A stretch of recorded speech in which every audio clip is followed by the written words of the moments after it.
যেই বউ রোজা থেকে ইফতারি পাক করে, তরকারি পাক করে, খাবার পাক করে আপনার সামনে দেয়, সেই বইয়ের যদি সামান্য ত্রুটি হয় আপনার রাগ করা যাবে? আল্লাহ রাসূলের সামনে মা আয়েশা দুটো তরকারি দিল। রাসূল দুই তরকারি চাইকে দেখলেন একটা থেকে লবণও নাই, ঝালও নাই। আল্লাহ রাসূল বলেন, এই দুই তরকারির মধ্যে এটা আমার খুব পছন্দ হয়েছে, আমি এটা একাই খাবো। মা আয়েশা খুব খুশি। রাসূল যখন খাওয়া শেষ করলেন, মা আয়েশা চিন্তা করতেছে এতই স্বাদ হলো, এখানে সবই খেলো, সামান্য একটু লাগে আছে, আঙ্গুল দিয়ে মুখে দিয়ে দেখে ওরে বাবারে লবণও নাই, ঝালও নাই। ইয়া রাসূলুল্লাহ, হুজুর এই তরকারি আপনি কেমনে খাইলেন? আল্লাহ নবী বলেন, আয়েশা অন্য কেউ যদি তরকারি খাইতো তোমার দুর্নাম হতো, তুমি কষ্ট পাইতা। আমি রাসূল একাই খাইছি, যেইটা ভালো সেইটা তোমাদের জন্য রাইখা দিয়েছি। সুবহানাল্লাহ। এটা হলো আমাদের নবীর চরিত্র। আর আমাদের চরিত্র কি? দেখবেন অনেক মেয়েরা এই রোজার মাসে রোজা থাকে কিন্তু নামাজ ঠিক মতো পড়ে না, এরকম মেয়েরা আছে না নাই? আর আমাদের কিছু মেয়েরা আছে তাদের স্বামী আবার ওই সেই রকম খারাপ, যার কারণে রোজা থাকেও তরকারি চাকে। আমি দেখছি আমার এক সম্পর্কে ভাবি রোজা থাকে এরকম, আমি বললাম ভাবি এই রোজা থেকে জিবের দিয়ে এরকম করতেছেন কেন? তোর ভাই এতই খারাপ ভাই, খাবার বসে যদি ইফতারের সময় একটু লবণ বেশি হয় কম হয় তাহলেই একেবারে থালি ফেলে দিবে, মানে রোজা থাকবার চায় না, বুঝলেন? বউ জোর করে রোজা রাখায় আর ইফতারের যায় খালি ভুল ধরে। এখন বউ কি করবি? এই জন্যে রোজা থাকা ওটা চাকে, আছে না নাই? দরকার আছে না নাই? পুরুষ মানুষের জন্যে এক নম্বর হলো নামাজ। পর্দার অন্তরালে আমার যে সমস্ত মা বোনেরা বসে আছেন তাদের জন্য এক নম্বর কিন্তু নামাজ না। আল্লাহ নবী ফাতেমার সামনে গিয়ে বললেন, ফাতেমা তুমি কখনোই মনে করবা না তোমার বাবা আল্লাহর নবী বলে তুমি জান্নাতি। নবী তার মেয়েকে বলতেছে তোমার বাবা আল্লাহর নবী বলে তুমি জান্নাতি, এটা কখনো মনে করবা না। আজকে এমপির ছেলের মশান কি? আমার বাপ কি এমপি, মন্ত্রীর ছেলের তো আরো মশান। বর্তমানে সবচাইতে দুর্নীতি কারা করতেছে দেখবেন, এমপি করতেছে না, এমপির ভাই করতেছে। মন্ত্রী করতেছে না, মন্ত্রীর বেটা করতেছে। যখন কথা ঠিক না? আর আমাদের নবী খালি নবী না, গোটা বিশ্বের সবচাইতে বড় নেতা। যখন কথা ঠিক না? আমার নেতা, তোমার নেতা বিশ্ব নবী মোস্তফা। এই যে আমরা দরুদ পড়লাম, দরুদের মধ্যে বললাম সাইয়েদেনা। সাইয়েদেনা মানে কি? আমাদের নেতা, বিশ্বের সর্বশ্রেষ্ঠ নেতা। তার মেয়েকে বলতেছে ফাতেমা তুমি কখনোই মনে করবা না তোমার বাবা বিশ্ব নবী বলে আল্লাহ তোমাকে জান্নাত দিবে। ফাতেমা বলতেছে বাবা আমি এতদিন মনে করতাম আমার বাবা বিশ্ব নবী, আমার বাবা কোটি কোটি মানুষকে সুপারিশ করে জান্নাতে নিয়ে যাবে, আর আমি তার মেয়ে হওয়ার পরে আমার আবার কি খবর? রাসূল বলে ফাতেমা জান্নাতে যদি যাবার চাও তাহলে জান্নাতের আমল করে তোমাকে জান্নাতে যেতে হবে। ফাতেমা বলতেছে বাবা জান্নাতে যাওয়ার আমল কি? আল্লাহ রাসূল বললেন মাত্র 4টা আমল। আমার মায়েদের জন্য বলতেছে মা ওয়ামিলুস সলিহা, সূরা আসরের 2 নম্বর অংশ, একটু মনোযোগ দিয়ে শুনবেন। 1 নম্বর মেয়েদের জন্য 1 নম্বর আমল হচ্ছে নামাজ। আমার মায়েরা 1 নম্বর হলো নামাজ। নামাজ বাদ দিয়ে যতই রোজা রাখেন আপনাকে রোজা কিন্তু আল্লাহর দরবারে কবুল হবে না। মেয়েদের 2 নম্বর আমল হলো রমজান মাসের রোজা। 3 নম্বর আমল হলো স্বামীর কথা মতো চলা। 4 নম্বর আমল হলো সতীত্বের হেফাজত, পর্দা করা। আল্লাহ রাসূল বললেন ফাতেমা সিরিয়ালের দিক দিয়ে 4 নম্বর পর্দা, কিন্তু মানার দিক দিয়ে 1 নম্বর হলো পর্দা। যদি পর্দা না থাকে তোমার 3টা আমলের একটাও কবুল হবে না। নামাজও কবুল হবে না, রোজাও কবুল হবে না, স্বামীর খেদমতও কবুল হবে না। এই 3টাকে যদি কবুল করবার চাও তাহলে মেয়েদের 1 নম্বর আমল হলো পর্দা। জোরে করে 1 নম্বর আমল কি? এখন আপনাকে এই গ্রামের পর্দা কেমন আপনারাই ভালো জানেন। এই গ্রামের মায়েরা পর্দার মধ্যে থাকে না? থাকে তো ইনশাল্লাহ। আল্লাহ কোরআনে বললেন এই হুজুরা কারা রে? একে তিনটাই মাদ্রাসার ছাত্র। আমি অনেক মাহফিলে বলে থাকি এই মাদ্রাসার বাচ্চাদের ওয়াজ শোনা ঠিক না, কারণ এরা নিজেরাই একটা করে ওয়াজ সুবহানাল্লাহ। কেন এদের সম্পর্ক সব সময় কার সাথে? আপনারা বলেন তো, এটা যদি কোনো ছাত্র ধরবার চায়, এই মাদ্রাসার বাচ্চারা যদি এটা ধরবার চায়, এটা ধরবার গেলে কি হয়ে ধরা লাগে জানেন না? লা ইয়ামুসুহু ইল্লাল মুতাহহারুন। এই যে এই চারটা আবার এরা আবার আলাদা। এরা হচ্ছে আকডমের পাটে, আকডম বাগডম ঘোলাডম সাজে ঢাললো ঢললো। এদের যতই ওয়াজ শোনেন ওরকম ভালো করা যাবে না, কারণ এদেরকে যে শিক্ষা দেওয়া হচ্ছে এই শিক্ষাটাই হলো খারাপ। আর একটা বাচ্চাকে যদি ভালো করতে চান তাহলে শুরুতে শিক্ষাটা ভালো দেওয়া লাগবে। জোরে কোন কথা ঠিক কিনা? হ্যাঁ, ভালোর উপর ভিতটা মজবুত দেওয়া লাগবে। তো এই মাদ্রাসার বাচ্চারা এরা পবিত্র না হয়ে কিতাব ধরতেই পারে না। যেই কিতাব পবিত্র হয়ে ধরা লাগে সেই কিতাবের সাথে যারা সবসময় সম্পর্ক রাখে তাদের নতুন করার ওয়াজ শোনা লাগে না। সবচাইতে বড় ওয়াজ তাদের কাছে আছে। জোরে কোন কথা ঠিক কিনা? হ্যাঁ, এই জন্য আমি বলি এই হাফিজিয়া মাদ্রাসার বাচ্চাদেরকে ওয়াজ না শোনাই ভালো। তো ওরা এসেছিল চলে গেছে যাক, কিন্তু প্রাইমারিগুলো শোনা লাগবে। এরকে এমন একটা শিক্ষা শুরু হচ্ছে, আইরে আই টিয়ে নায়ে ভরা দিয়ে না লেগেল বোয়াল মাছে তাই না দেখা বদর নাছে। আপনারা বলেন তো এই কথাগুলোর মধ্যে একটা কথা সত্যি আছে? প্রত্যেকটা মাসুম বাচ্চাকে এই মিথ্যা শিক্ষা দেওয়া হচ্ছে।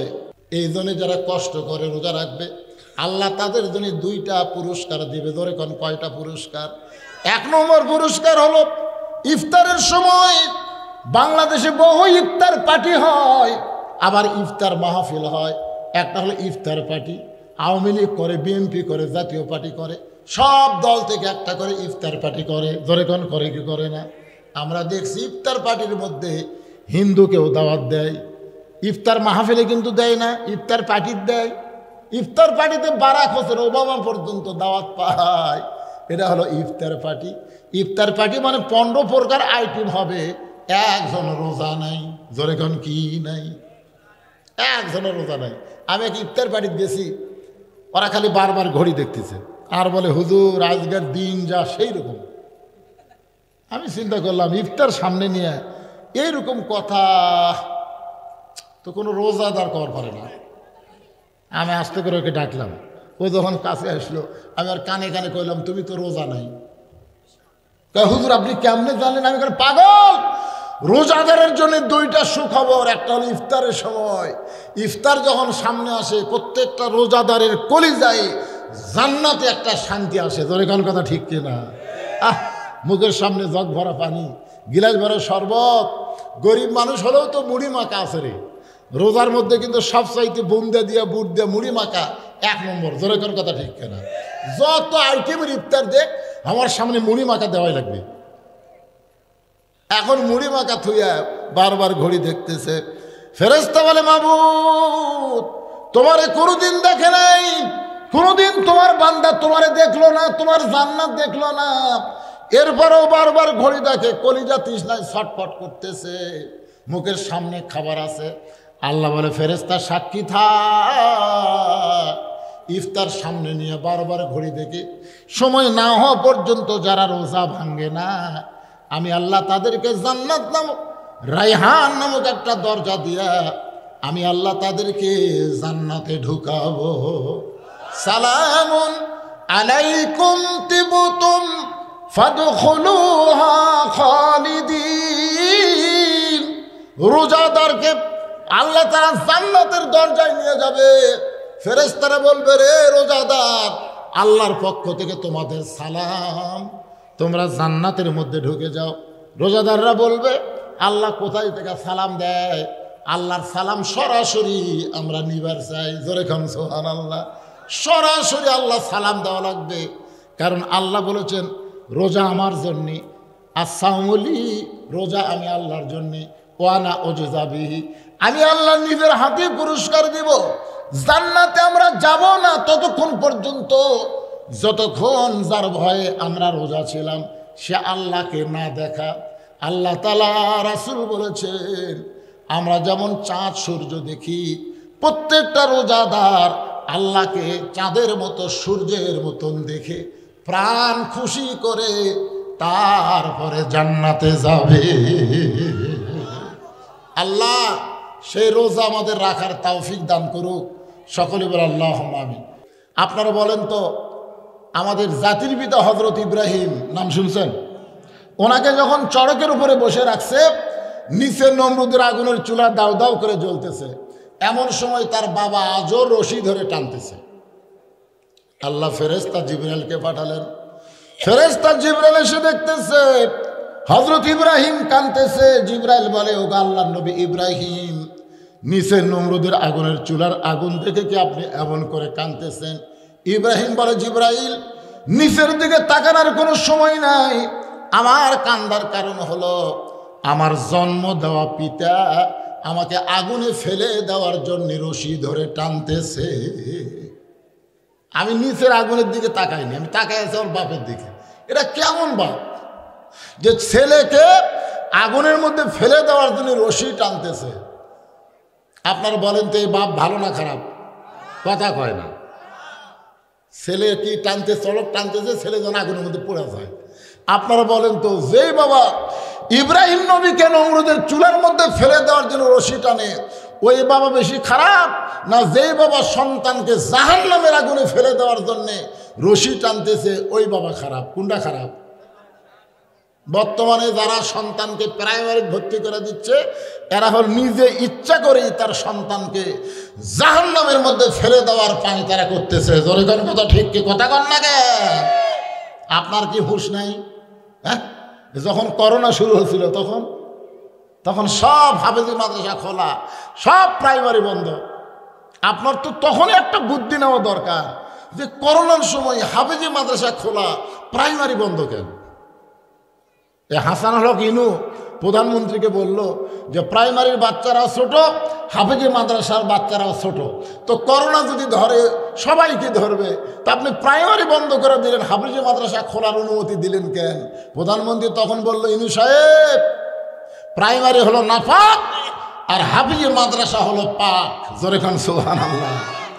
ওদের ওসিলায় ওদের কোরআন তেলাওয়াতের ওসিলায় আল্লাহ হয়তো করোনা থেকে বাংলাদেশকে হেফাজত করবে। যে ঘনবসতি বাংলাদেশ, করোনা যদি ঘনবসতি বাংলাদেশকে ধরত, তাহলে লক্ষ লক্ষ মানুষ মারা যেত। জোরে কার কথা, ঠিক কিনা? শুধুমাত্র এই কোরআনের ওসিলায় করোনা নামক গজব থেকে আল্লাহ আমাদের বাংলাদেশকে হেফাজত করছে। জোরে কান সুবহানাল্লাহ।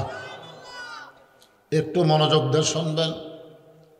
আমার মায়েরা যারা পর্দার অন্তরালে, নারীদের জন্য 1 নম্বর হলো পর্দা।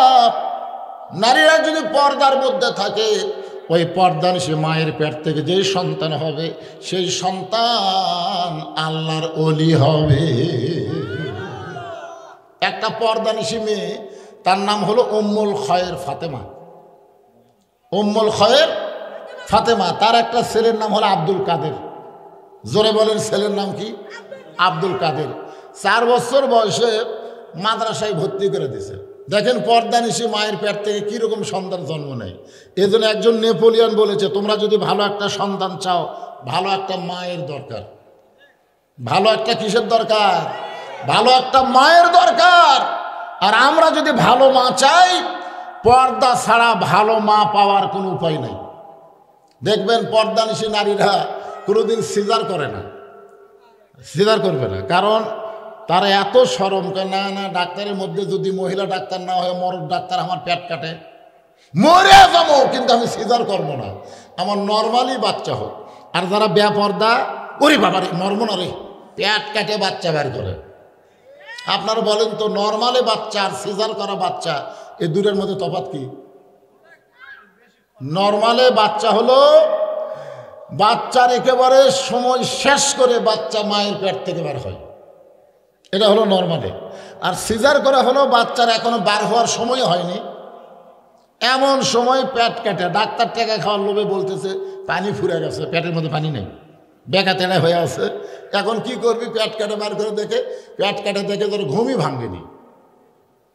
ডাক্তাররা কয় কে রে আরও 2 দিন পরেই নর্মালে হতো রে, কিন্তু এখন পেট কানে যার ঘুম ভাঙলো না, করবো কি? তখন ডাক্তাররা বসে বলে জ্বর পাও ধরে বাইর করে একটা ঘুরেন দাও, তখন এই পাও ধরে এরকম একটা ঘুরেন দেয়, ওই ঘুরেন দিতে তখন মাথার ঝাঁকিলে ওই যে ঝাঁকি খাচ্ছে, ওই ঝাঁকি খাওয়ার পরে ওই বাচ্চাটার কোনো সময় স্থির থাকে না, যেখানেই বসে 2-4 মিনিট পর পর লাফতে ওঠে, মানে অস্থির। আর যারা আমরা নর্মালি হচ্ছি, আমার দাদি তো আমারে কইছে ভাই তোকে টানা বার করবার যা তোর মাথা লম্বা হয়ে গেছিল, পরে আমরা থেবে থেবে মাথা গোল করছি। আমার মায়েরা শোনেন, আব্দুল কাদেরের বয়স হলো মাত্র 4 বছর, একটা মাদ্রাসায় ভর্তি করে দিছে। মা পর্দার অন্তরাল থেকে বলে আমার আব্দুল কাদের যেন কোরআনের হাফেজ হয়, আলেম হয়, কারণ একজন ভালো মা চাবে তার সন্তানকে কোরআনের শিক্ষা দিতে। জোরে কোন কথা ঠিক কিনা? প্রত্যেকটা ভালো মা চাবে কোরআনের শিক্ষা দিতে, কারণ কোরআনের শিক্ষা যখন সন্তান নেবে তখন ওই বাচ্চাটা পবিত্র হওয়ার শিক্ষা পাবে। কারণ ছোটবেলায় পবিত্র হওয়ার শিক্ষা যদি কোনো বাচ্চারে দেওয়া হয়, ওই বাচ্চা বড় হলে আর অপবিত্র হতে চাবে না। ছোটবেলায় যারা খাড়া হয়ে পেশাব করে, বড় হয়ে তারা পেশাব করবে। পেশাব যে একটা দুর্গন্ধ জিনিস, পেশাব কমপ্লিট করে যে পানি খরচ করা লাগে, অনেক ছেলেরা পর্যন্ত এটা জানি না। জোরে কোন ঠিক কিনা? তা আব্দুল কাদেরকে মাদ্রাসায় ভর্তি করে দিছে। পরদিন ওস্তাদ বলতেছে আব্দুল কাদের আয়, তোর মা চাই তুই হাফেজ আলিম হবে, আয় আমার কাছে। কাছে নিয়ে বলতেছে আমার সঙ্গে পড় আলিফ। যেই বলছে আলিফ, সঙ্গে সঙ্গে আব্দুল কাদের লাম মিম যালিকাল কিতাবু লা রাইবা ফি হুদাল লিল মুত্তাকিন আল্লাযীনা ইউমিনুনা বিল গায়বি ওয়া ইউকিমুনাস সালাত ওয়া মিম্মা রাযাকনাহুম ইনফিকুন। ওস্তাদ মারছে দৌড়। কেন আমি আলিফ বলার পরে বা না বলতেই যে হারে শুরু করছে, ই তো মানুষের বাচ্চা না, এই জিন পেতনির বাচ্চা হবে। ওস্তাদ দৌড় দিকে, ছাত্র বলে হুজুর দৌড়েন কেন? বলে একলা পারতেছি না, তোমরা সবাই আসো। সবাই মিলে ঘিরে ধরে দেখতেছে ওই ছোট্ট বাচ্চা, 4 বছরের বাচ্চা খালি ঝুঁকতেছে আর পড়তেছে, ঝুঁকতেছে আর পড়তেছে। দেখবেন কোরআন পড়বার গেলে একটা ঝোঁক আসে। আল্লাহ কোরআনে বলেন ইন্নামাল মুমিনুনা আল্লাযীনা ইযা যুকিরাল্লাহু ওয়াজিলাত কুলুবুহুম। জোরে কোন আল্লাহু আকবার। এক ওস্তাদ কোরআন শরীফ হাতে নিয়ে, কোরআন শরীফ নিয়ে আব্দুল কাদের পড়তেছে আর আয়াতের উপর দিয়ে আঙ্গুল মারতেছে। একটা মাত্র আয়াত বাদ পড়ে না। যেই মাত্র 18 পারা কোরআন পড়া শেষ, সঙ্গে সঙ্গে আব্দুল কাদের ব্রেক। ওস্তাদ কয় কে রে, 18 পারা পড়ার পরে আর ব্রেক হলো কেন? আর এক ওস্তাদ বলে জানবার যদি চাও তাহলে আর মায়ের কাছে যাও। বাপের কাছে না মায়ের কাছে? কি জন্যে? বাবা আনন্দে মাতিয়া সাগরে ভাসাইয়া সেই যে চইলা যায় খবর লয় না। মাজন ধরে আয়ু ধরে কতই কষ্ট করে, 10 মাস পরে পায় প্রসবের বেদনা। এমন দরদি ভাবে কেউ হবে না আমার মা, মা গো। আজকে যে সন্তানগুলো ঘুরতেছে মাহফিলে বসতেছে না, আর যে সন্তানগুলো মাহফিলে বসে গেছে, আপনারা বলেন সবাই সমান? তো ওরা ঘরে কে, আপনারা বসলেন কে? যারা ঘুরতেছে ওরা যখন মায়ের পেটে ছিল, মা পেট উঠলে গোটা পাড়া ঘুরিছে, ওই পেটের মধ্যেই ঘরণী ব্যারাম পাশে। ওই কোনোদিন কোরআনের মাহফিলে বসবার পারবে না, আর বসার যোগ্যতা নাই। আমারে বলে হুজুরে 11 মাস আমার খিদা কম, আর রমজানের চাঁদ উঠলে আমার খিদা বাড়ে, কারণ কি? আমি বললাম রমজানের চাঁদ উঠলে তোর খিদা বাড়ে কারণ কি? তোর কি মা বাঁচা আছে? কয় হ্যাঁ। তো মায়ের কাছে যা। তো তোর মা কেমনে জানবে? আরে যাস না কেন? ও আমার কথা মতো মাকে গিয়ে বলছে মা 11 মাস আমার খিদা কম, কিন্তু রোজার চাঁদ উঠলে আমার খিদা বাড়ে কেন? মা বলতেছে তোর দাদি এই সর্বনাশ করছে, তোর দাদি। তুই যখন আমার পেটত আসলি তখন তোর দাদি আমারে কইছে বৌমা এবছর রোজা থাকা যাবে না, রোজা থাকলে তোমার পেটের সন্তান শুকা যাবে, খালি তোকে তাজা থাকার জন্য রোজা না রাখে আমি খাসি রে। আমিও রোজার মাসে খাসি, তুইও পেটের মধ্যে খাসি। রোজার মাসে তোর খাওয়া শুরু হচ্ছে রে। এই জন্যে আজকে যারা হোটেলের দরজাত কালো পর্দা দিয়ে খায়, খুঁজলে দেখবেন ওরা যখন মায়ের পেটে ছিল ওদের মা তখন রোজা ছিল না। এখন একজন ওস্তাদ বলতেছে, জানবার যদি চাও তাহলে আব্দুল কাদেরের মায়ের কাছে যাও। 4 বছরে আব্দুল কাদেরকে কান্দে করে মায়ের কাছে সবাই চলে যাচ্ছে। উম্মুল খয়ের ফাতেমা জানলা দিয়ে দেখে গতকাল আব্দুল কাদেরকে ভর্তি করে দিলাম, আজকাই ফেরত দিবার আইছে। উম্মুল খয়ের ফাতেমা পর্দার ভিতর থেকে বলে, হুজুর আমার আব্দুল কাদেরকে কোরআনের হাফেজ আলেম বানাবার চাই, মাদ্রাসায় ভর্তি করে দিলাম গতকাল, আজকে ফেরত দিবার আইছেন, কারণ কি? ওস্তাদ বলতেছে তোমার আব্দুল কাদেরের মারাত্মক একটা দোষ আছে। বলে কি দোষ? বলে আলিফ বলার পরে বা বলে না, এক টানে 18 পারা কোরআন আমাদের শোনাই দেয়। এখন তুমি বলো মা, তোমার আব্দুল কাদের 18 পারার কোরআন কোথায় পাইল? মা ঘরের ভিতর থেকে বলতেছে, আল্লাহর শপথ করে বলতেছি আমি জানি না। ওস্তাদ বলে অস্বীকার করো না। বলে আমি এতটুকু জানি, আমি 18 পারা কোরআনের হাফেজা। এ আব্দুল কাদের যখন আমার পেটে ছিল, কারণ সন্তান যখন পেটে আসে তখন আল্লাহ মায়ের মাসিক ব্যারাম বন্ধ করে দেয়। সুবহানাল্লাহ বলেন। মায়েদের যারা যুবতী পেটে যখন বাচ্চা আসে, ওই সকল যুবতী মায়েদের প্রতি মাসে 3 দিন 5 দিন 7 দিন একটা করে অসুখ হয় কি হয় না? আপনার বলেন তো, এই অসুখ হলে নামাজ পড়া যাবে, রোজা করা যাবে? কিন্তু সন্তান পেটে আসার সাথে সাথে আল্লাহ তাআলা এই মাসিক ব্যারাম বন্ধ করে দেয়। কেন দেয়? যে সন্তান পেটে থাকা অবস্থায় মার ইবাদতের যেন কোনো কমতি না হয়। আব্দুল কাদেরের মা বলতেছে, আমি আব্দুল কাদের পেটে আসার পরে 5 ওয়াক্ত নামাজ আদায় করেছি।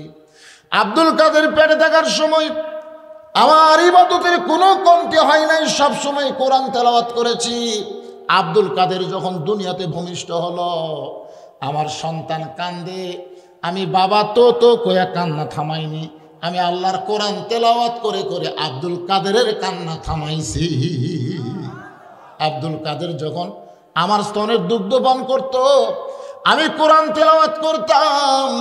আব্দুল কাদের যখন বিছনায় ঘুমাবার যাইতো, আমি 1 পারা কোরআন না শোনাইলে আমার আব্দুল কাদের কোনোদিন ঘুমাইতো না। 1 পারা কোরআন শুনাইলে তারপরে চোখ বন্ধ করে। আর আমাকে রে মা দেখে কিরণমালা, সন্তানও দেখতেছে, যখন ঠিক কিনা?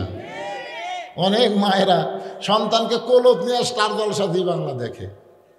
ভাইরে, আজকে সন্তান ভালো মন্দ হওয়ার প্রধান কারণ হলো মা। মাই হচ্ছে সন্তানের সবচাইতে বড় বিশ্ববিদ্যালয়। যখন কথা কন লাগে। 4 বছর আমি 18 পারা কোরআন বহুবার তেলাওয়াত করেছি। আমার তেলাওয়াত শুনে শুনে আব্দুল কাদের যে মুখস্থ করছে, আমি মা হয়ে বুঝবারই পারিনি। সমস্ত শিক্ষক বলতেছে, মা যদি ভালো হয় সন্তান আল্লাহর ওলি হয়।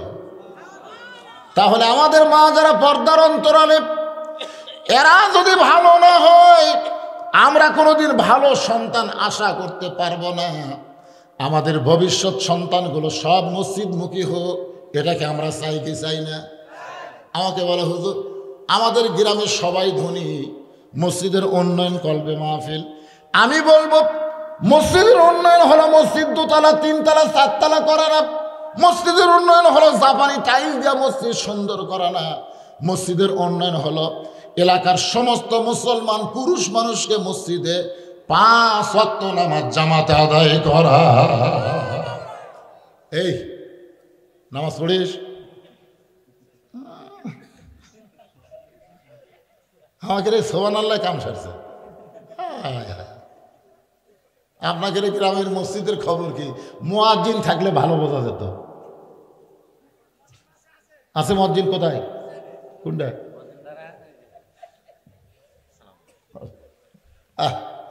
আল্লাহ রাসূল বসেন, বাবা বসেন। আল্লাহ রাসূল বেলালকে বলতে, আয় তো আমার কাছে আয়। তো বেলাল বলে, হুজুর আমি আপনার কাছে। আয়! বেলাল যে নবীর কাছে গেছে, আল্লাহ রাসূল বলতেছে, বেলাল তুই না আমার চাইতে আধাত খাটো। হযরত বেলাল কয়, হুজুর আপনি হলেন ইমাম, আমি মুয়াজ্জিন। আপনি আধ হাত লম্বা, আমি আধ হাত খাটো। আল্লাহ রাসূল বলে দুনিয়াতে খাটো রে, কিন্তু হাসরের ময়দানে তুই আমার চাইতে 1.5 হাত লম্বা। বেলাল কয় হুজুর কি কন, কোথায় আপনি আর কোথায় আমি? রাসূল বলল বেলাল, আমি কোনো কথা আমার ইচ্ছাই বলি না, আল্লাহ বলাইছে প্রত্যেকটা মুয়াজ্জিনের মাথা হাসরের ময়দানে সব চাইতে উপরে থাকবে, শুধু মাথা উপরে থাকবে না, মাথাতে আল্লাহ তাআলা নূরের একটা টুপি পরায় দিবে। আপনারা বলেন তো, আর সালাতু খায়রুম মিনান নাওম শোনার পরে আপনারা ঘুম থেকে চেতন পান, কিন্তু মুয়াজ্জিনকে চেতন করে কে? তাহলে প্রত্যেকটা মুয়াজ্জিনের নাম হলো আল্লাহ। আল্লাহর আযানে মুয়াজ্জিনেরা চেতন পায়, আর সেই মুয়াজ্জিনের নামাজ পড়ে না শালারা, খালি দোষ ধরে। জোরে কোন কথা ঠিক কিনা? আমার এলাকায় এক বুড়া সারা জীবন শয়তানি করছে, বুঝলেন? এই বুড়া বয়সে ভালো হয়েছে, ভালো হয়ে ওই আজান দেওয়ার আগেই মসজিদে আসে। এমন ভালো হওয়া হচ্ছে যে আজান দেওয়ার আগেই মসজিদে আসে। মুয়াজ্জিনে খুব ভয় যে এই বুড়া তো সামান্য কিছু দেখলি মুসল্লির সামনে বলে দিবি। কারণ যে ব্যক্তি যৌবন বয়সে খারাপ, বুড়া বয়সে ভালো হয়, ওই জীবনেও ভালো হওয়া পারবি না। কারণ ভালো হওয়ার একটা বয়স আছে না নাই? শেষ বয়সে ভালো মানে কি? আমরা ঢিল, আল্লাহর সাথে মিল। আসলে সে পুরোপুরি ভালো হয়নি। তো ওই বুড়াটা একদিন ফজরের আগে আসা দেখে মুয়াজ্জিন আজান দিল, আজান দিয়ে যা গোসল করলো। বুড়া কয় কে রে, আজান দিয়ে যা গোসল করলো? পরের দিন আবার আগে আসা দেখে মুয়াজ্জিন ফজরে আজান দিল, আজান দেওয়ার পরে যা গোসল করলো। বুড়া কয় তুই নাপাক অবস্থায় আজান দিস তারপরে গোসল করিস, এটা তো কেউ জানে না। কারণ জানবে কেন? আজান দেওয়ার পরে মুসল্লি আসে। জোরে কোন কথা ঠিক কিনা? কিন্তু বুড়া তো আগে আসে। মুয়াজ্জিন ধরা খাচ্ছে। ফজরের নামাজ শেষ করার পরে মুরব্বি দাঁড়ায় বলতেছে ভাই, এই মুয়াজ্জিনের বিরুদ্ধে আমার রিপোর্ট আছে। সব মুসল্লি বলে মুরব্বি তুমি তো নামাজই পড়ো না, বুড়া বয়সে নামাজ ধরে আবার কি রিপোর্ট? বলে মারাত্মক রিপোর্ট। এই মুয়াজ্জিন ফজরে আজান দেওয়ার পরে গোসল করে, আমি 3 দিন দেখছি। সব মুসল্লি কয় নাউজুবিল্লাহ নাউজুবিল্লাহ, আজান দিয়ে যায় গোসল করে। সমস্ত মুসল্লি বলে মুয়াজ্জিন আজান দেওয়ার পরে গোসল করেন।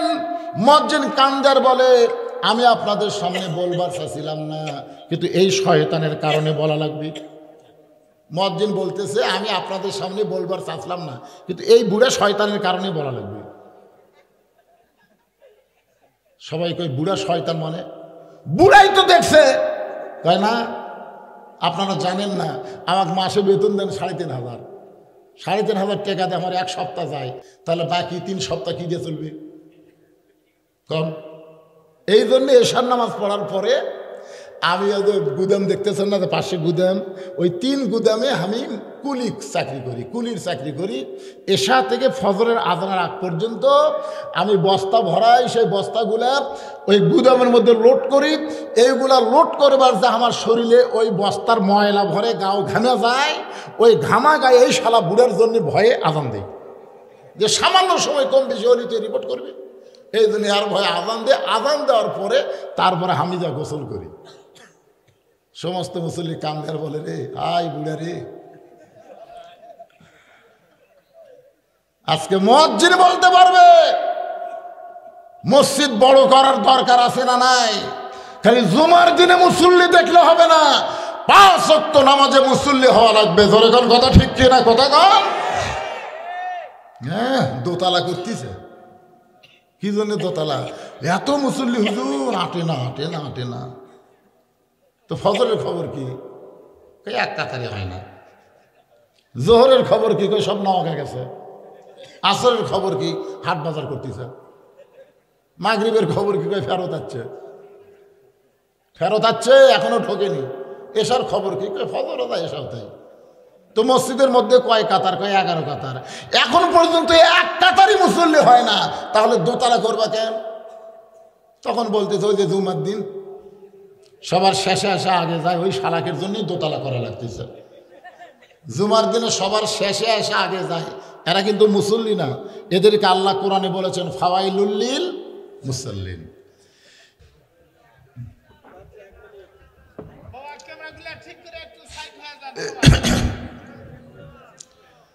আসসালামু আলাইকুম ওরহমতুল্লাহি ওয়াবারাকাতুহু।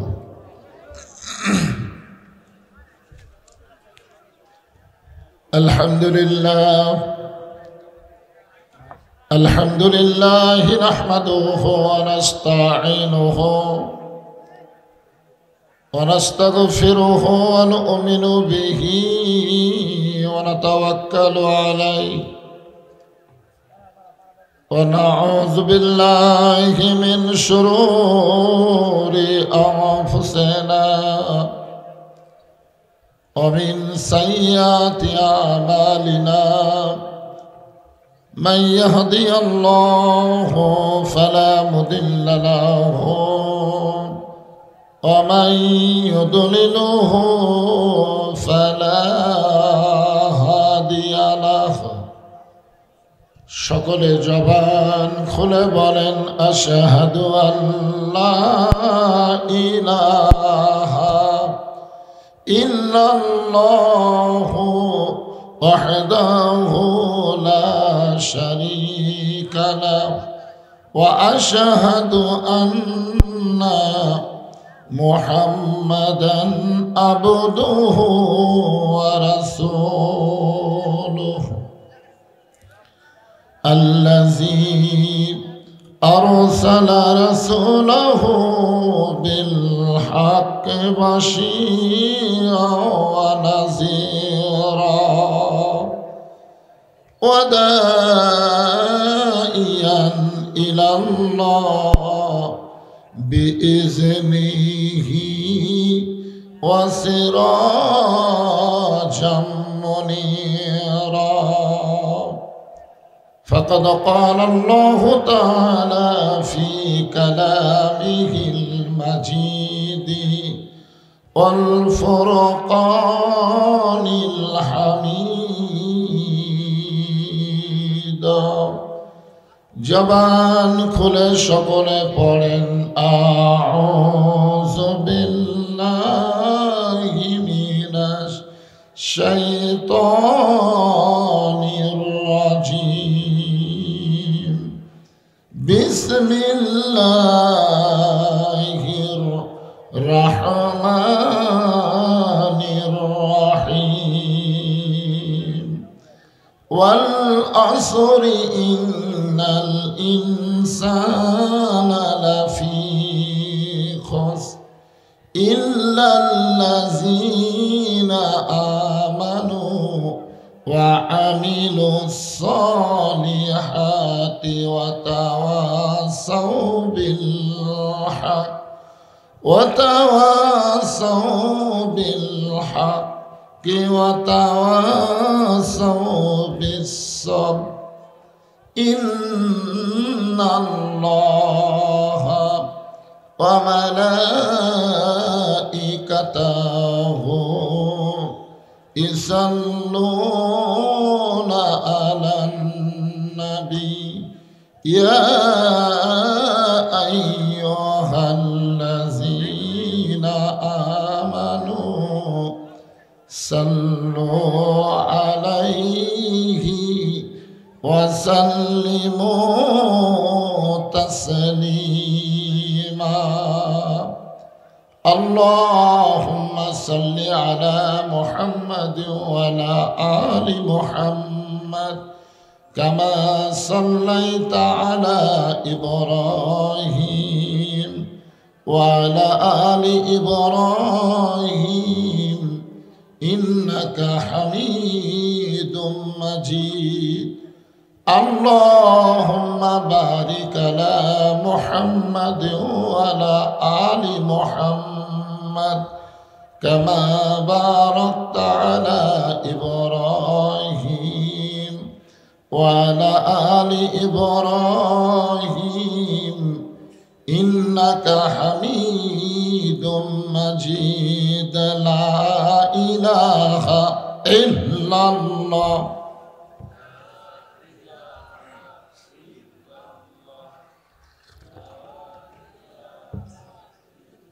জবান খুলে আল্লাহর জিকির লা ইলাহা ইল্লাল্লাহ চাঁদ সূরজ আর গ্রহ তারা আল্লাহ নামের পাগল পারা। চাঁদ সূরজ আর গ্রহ তারা আল্লাহ নামের পাগল পারা। আমার আল্লাহ নামের এতই দয়া, আল্লাহ নামের এতই মায়া, লুকিয়ে রাখছেন হে আল্লাহ জোরে লা ইলাহা ইল্লাল্লাহ।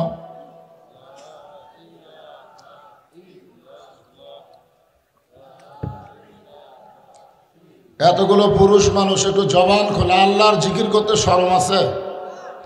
সবাই জবান খুলে জিকির করেন লা ইলাহা ইল্লাল্লাহ।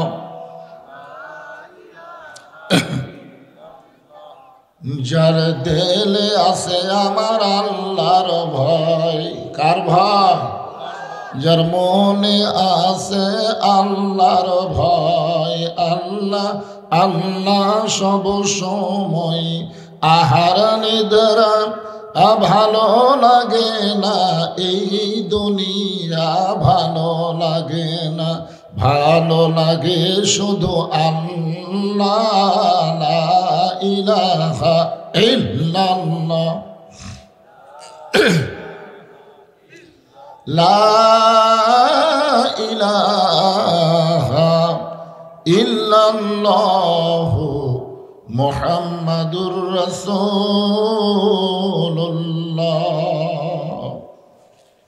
রাসূলের মহব্বতে জবান খুলে সমস্বরে সকলে বলি সাল্লাল্লাহু আলাইহি ওয়াসাল্লাম।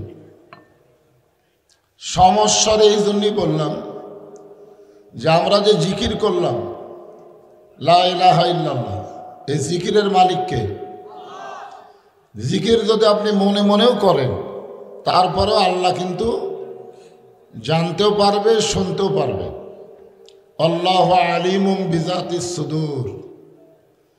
তুমি এখনো জবান দিয়ে প্রকাশ করনি, তোমার মনের মধ্যে কল্পনা, এটাও আল্লাহ জানে। কিন্তু আমরা যে দরুদ শরীফ পড়লাম এটার মালিক কিন্তু আল্লাহ না, এটার মালিক হচ্ছে মুহাম্মাদুর রাসূলুল্লাহ। এটা যদি আপনি মনে মনে পড়েন তাহলে হবে না, কারণ আমাদের নবী কি আমাদের মনের খবর জানে? জোরে বলেন, জানে? জানে না। এমনকি এখানে যে ফেরেশতাগুলো আছে এরাও মনের খবর জানে না। আপনি জোরে দরুদ পড়বেন, এই দরুদগুলো ফেরেশতারা শুনবে এবং কোন জায়গা থেকে আপনি দরুদ পড়তেছেন এই জায়গা সহ আপনাকে রাসূলের রওজা মুবারকে দরুদগুলো ফেরেশতারা হাজির করে দিবে। বলেন সুবহানাল্লাহ। আমি আপনি মদিনায় যাওয়ার কোনো গ্যারান্টি আছে? সবাইকে যেতে পারবো? কিন্তু আমাদের দরুদগুলো মদিনায় চলে যাচ্ছে। এই জন্যে খুব মহব্বত নিয়ে রাসূলের নাম শোনার সঙ্গে সঙ্গে বলতে হবে সাল্লাল্লাহু আলাইহি ওয়াসাল্লাম। বনগাঁ নামাপাড়া জামে মসজিদ কমিটি কর্তৃক আয়োজিত আজকের এই 20তম বিরাট ইসলামী জলসা, আজকের এই মাহফিলের সম্মানিত সভাপতি জনাব আলহাজ কাজী ইনামুল হক, বিশিষ্ট ব্যবসায়ী আপনি তো। আজকের এই মাহফিলের সম্মানিত সভাপতিকে আমি অন্তরের অন্তঃস্থল থেকে শুভেচ্ছা জ্ঞাপন করছি। আজকের এই মাহফিলের সম্মানিত সহসভাপতি এবং সম্মানিত প্রধান অতিথি জনাব আলহাজ মোহাম্মদ আনিসুর রহমান, আলহাজ মোহাম্মদ রিয়াজউদ্দিন সর্দার, এছাড়াও সম্মানিত বিশেষ অতিথিবৃন্দ যিনারা রয়েছেন, সকলকেই অন্তরের অন্তঃস্থল থেকে আমি শুভেচ্ছা জ্ঞাপন করছি। আজকের এই মাহফিলে সম্মানিত ওলামায়ে কেরাম, আপনাদের মাঝে মাঝে যে সমস্ত আলেম ওলামা বসে আছেন, মঞ্চে আছেন, মাগরিবের নামাজের পর থেকে রাত্রি 10টা পর্যন্ত কোরআন হাদিসের আলোকে অত্যন্ত গুরুত্বপূর্ণ আলোচনা করে আপনাদেরকে শোনালেন। আলেম ওলামা সহ আজকের এই মাহফিলের বক্তাগণকে অন্তরের অন্তঃস্থল থেকে আমি শুভেচ্ছা জ্ঞাপন করছি। এই মুহূর্তে আমার সামনে যারা বসে আছেন, যিনাদেরকে আল্লাহ দয়া করে রহম করে আজকের এই জান্নাতের বাগানে কবুল করেছেন, খুশি না বেজার? তা আমি যখন বললাম জান্নাতের বাগানে কবুল করেছেন, তখন আপনাদের মনে হয় কিছু একটা বলা দরকার ছিল। আপনারা কি মনে করতেছেন নিজের ইচ্ছায় এখানে আপনারা আসতে পারছেন? আল্লাহ যদি না চাইতো এইরকম জায়গায় আপনারা আসতে পারতেন না। যার প্রমাণ হলো আল্লাহর কোরআন। আল্লাহ পবিত্র কালামে বলেন, মা সাবাকা মিন হাসানাতিন ফামিনাল্লাহ। বান্দা বান্দির দ্বারা যখন কোনো ভালো কাজ হয়, এ কাজ বান্দা বান্দি করে না, বরং আল্লাহ করায়। আপনারা অন্তর থেকে বলেন তো, এই মুহূর্তে যে জায়গায় বসে আছেন এটা ভালো জায়গা না খারাপ জায়গা? তাহলে এই ভালো জায়গায় কি আপনারা বসলেন না আল্লাহ বসাইলেন? তো যে আল্লাহ দয়া করে রহম করে আজকের এই জান্নাতের বাগানে আপনাদের কবুল করেছেন, আমি আমার অন্তরের অন্তঃস্থল থেকে আপনাদের সবাইকে শুভেচ্ছা জ্ঞাপন করছি। সম্মানিত মা বোনেরা, মাইকের সাউন্ড একটু বেশি বম বম করতেছে, একটু সাউন্ড সাইজ করো। সম্মানিত মা বোনেরা, যারা পর্দার অন্তরালে বসে বসে আলোচনা শুনতেছেন, আমি সম্মানিত মা বোনদেরকেও অন্তরের অন্তঃস্থল থেকে শুভেচ্ছা জ্ঞাপন করে এই মুহূর্তে জানতে চাচ্ছি আপনারা সকলে কেমন আছেন? আলহামদুলিল্লাহি রাব্বিল আলামিন। যে আল্লাহ তাআলা শারীরিক সুস্থতা দান করে মানসিক প্রশান্তি লাভের জন্য আজকের এই জান্নাতের বাগানে কবুল করলেন, আমরা সে আল্লাহর উপর খুশি না বেজার? তাহলে জবান খুলে সমস্বরে সকলে বলবো, রব্বানা লাকাল হামদ হামদান কাসীরান তাইয়িবান মুবারাকান ফিহি। আমরা প্রশংসা করলাম কার? এমন একজন আল্লাহর প্রশংসা করলাম যে আল্লাহ দয়া করে রহম করে আমাদের সবাইকে মুসলমানের ঘরে কবুল করেছেন। এই দুনিয়াতে মানুষ পাঠানোর দায়িত্ব কার? আল্লাহ যদি আমাদেরকে হিন্দুর ঘরে পাঠাতেন, আপনারা বলেন আমাদের করার কিছু আছে? ইহুদি খ্রিস্টানদের ঘরে যদি পাঠাতেন, আমাদের করার কিছুই ছিল না। কিন্তু আল্লাহ ওই সকল ঘরে না পাঠাইয়া সরাসরি মুসলমানের ঘরে আমাদের কবুল করলেন। আপনারা কি বেজার না খুশি? ঈমান যদি ঠিক না থাকে, আপনি যতই আমল করেন, একটা আমল আল্লাহর দরবারে কবুল হবে না। সাহাবেরা জিজ্ঞাসা করলেন, মা হুয়াল ঈমান ইয়া রাসূলুল্লাহ, হুজুর ঈমান সম্পর্কে আমাদের বলেন। আল্লাহ রাসূল বললেন, ইকরার বিল লিসান, তাসদিক বিল জানান, আমল বিল আরকান। এরই নাম হলো ঈমান। এখানে কয়টা কথা আছে? একটা হলো জবানে বলতে হবে লা ইলাহা ইল্লাল্লাহ। শুধু জবানে বললে হবে না, কলিজার মধ্যে জায়গা দেওয়া লাগবে। কলিজার মধ্যে যদি ঈমানের জায়গা দেয়, তার কাছে জীবনের চাইতে ঈমানের দাম বেশি হবে। এখন আপনারা সত্যি করে বলেন, আপনাদের কাছে জীবনের দাম বেশি না ঈমানের দাম বেশি? জীবনের চাইতে ঈমানের দাম বেশি হলো ফিলিস্তিনের মুসলমানের কাছে। ফিলিস্তিনের মুসলমান অকাতারে জীবন দিচ্ছে আল্লাহর ঘর বাইতুল মুকাদ্দাসে নামাজ পড়ার জন্য। ধরে কোন কথা ঠিক কি না? আর আপনাদের এলাকার লোকেরা এত বড় মসজিদ বানাতেছে, ওরা জীবন দিচ্ছে নামাজ পড়ার জন্য, আর এত বড় মসজিদ বানায় রাখছে, মুসল্লি হয় না। আপনাদের গ্রামের খবর কি? এত বড় মসজিদ বানানোর কি দরকার? বিশাল মসজিদ। ভাইজান শোনেন, ফিলিস্তিনের মুসলমান তারা আল্লাহর ঘরের হেফাজতের জন্য এ পর্যন্ত 32,000, কত হাজার? 32,000 জীবন দিল, যার মধ্যে 18,000 হচ্ছে শিশু বাচ্চা। আপনারা বলেন তো, ফিলিস্তিনের মুসলমানের শিশু বাচ্চাদের করা মারতেছে কেন? না, শিশুগুলা বাছাই করলো কেন? কারণ একজন ফিলিস্তিনের মা বলেছে, পৃথিবীর দেশের নারীরা মায়েরা সন্তান জন্ম দেয়, আর আমরা ফিলিস্তিনের মায়েরা এক একটা মুজাহিদের জন্ম দেই। ধরে কান সুবহানাল্লাহ। ওরা জানে এই বাচ্চাগুলো যখন বড় হবে আর বিধর্মীর হাতে লাঠু থাকবে না, লাঠু চলে যাবে মুসলমানের হাতে। সুবহানাল্লাহ বলেন। আর আমাদের বাংলাদেশের ছেলেদের দিকে বিধর্মীরা তাকায় দেখে যে আমরাও যা ওরাও তাই। আমাদের ছেলেগুলার যে সাইজ, আমাদের ক্লাস 2 এর একটা ছেলে খাড়া হয়ে পেশাব করে। কি হয়ে পেশাব করে? খাড়া হয়ে পেশাব করে, পিঠের উপরে ব্যাগ, বইয়ের ব্যাগ, খাড়া হয়ে মারতেছে। তা আমি জিজ্ঞেস করলাম, বাজান বসে দাঁড়ায় পেশাব করা ঠিক না। তুই কোন স্কুলে পড়িস? বলে প্রাইমারি 2 এ পড়ি। তো কেমনে পেশাব করা লাগে তোর স্যার তোকে শিখাইনি? তখন বলে, চাচা দেখি খন প্রাইমারি পেশাবখানা যা দেখি আমার স্যারই খাড়া হয়ে পেশাব করে। এখন আমাদের মাসুম বাচ্চাকে যে শিক্ষা দেওয়া হচ্ছে, এই বাচ্চা কোনোদিন ইসলামের সৈন্য হবে না, এরা জালেম হবে, ভালো মানুষদেরকে এরা জুলুম করবে। তোর এখন কথা ঠিক কিনা?